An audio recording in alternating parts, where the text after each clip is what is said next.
أعوذ بالله من الشيطان الرجيم. بسم الله الرحمن الرحيم.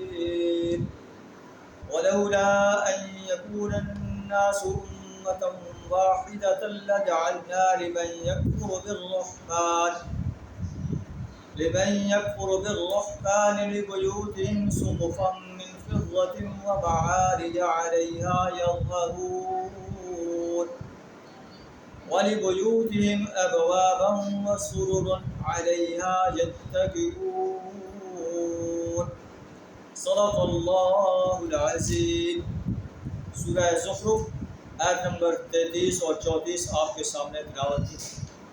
اللہ تعالیٰ فرماتا ہے کہ میری نظر میں دنیا کی ٹھاٹ باٹ، دنیا کا مال و دولت اتنا حقیر ہے.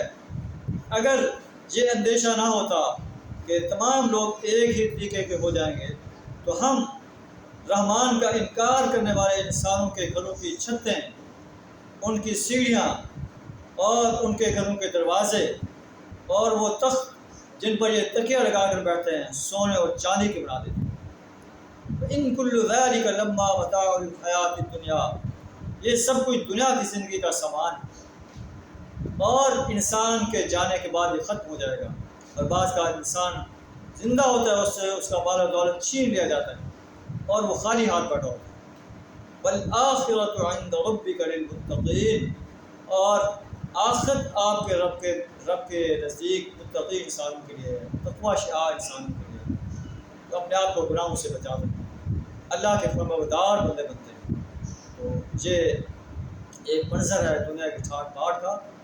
اللہ کے رسول صلی اللہ علیہ وسلم فرماتے ہیں کہ دنیا کی حیثیت اللہ کے نزدیک ایسی ہے جیسے انسان جو ہے اپنا ایک انگلی ڈبوئے سمندر کے اندر یا دریا کے اندر، اس پر جو پانی آ جاتا ہے وہ جو ہے ایسے سمندر جو ہے وہ آخرت ہے، اور جو پانی انگلی پر آ جاتا ہے وہ دنیا کی حیثیت اتنی کچھ ہے. نبی صلی اللہ علیہ وسلم ایک چٹائی پر لیٹے ہوئے، عمر رضی اللہ تعالیٰ تشریف لاتے ہیں اور آپ کی آنکھوں سے آنسو روا ہو جاتے ہیں اور کہتے ہیں کہ دنیا کے بادشاہ بڑے ٹھاٹ باٹ سے زندگی گزار رہے ہیں اور آپ ایک چٹائی پر لیٹے ہوئے ہیں، چٹائی کے نشان آپ کے بدن پر ہیں. تو نبی صلی اللہ علیہ وسلم فرماتے ہیں، اے عمر، کیا تمہیں اس بات کو میں شک ہے کہ اللہ نے ہمارے لیے آخرت رکھی اور ان کے لیے دنیا میں چند روزہ ٹھاٹ باٹ ہے، اور کیا تجھے پسند ہے کہ وہ دنیا میں عیش کر لیں، اللہ میں آخرت میں عیش نہ ہو. تو دنیا کی ٹھاٹ باٹ عارضی ٹھاٹ باٹ ہے. اصل ٹھاٹ باٹ جو ہے جس کے لیے انسان کو کوشاں رہنا چاہیے وہ اپنی آخرت کو سنوارنا ہے.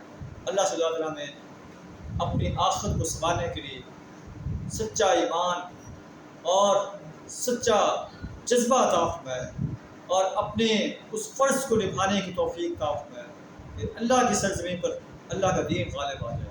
وآخر دعوانا ان الحمد للہ رب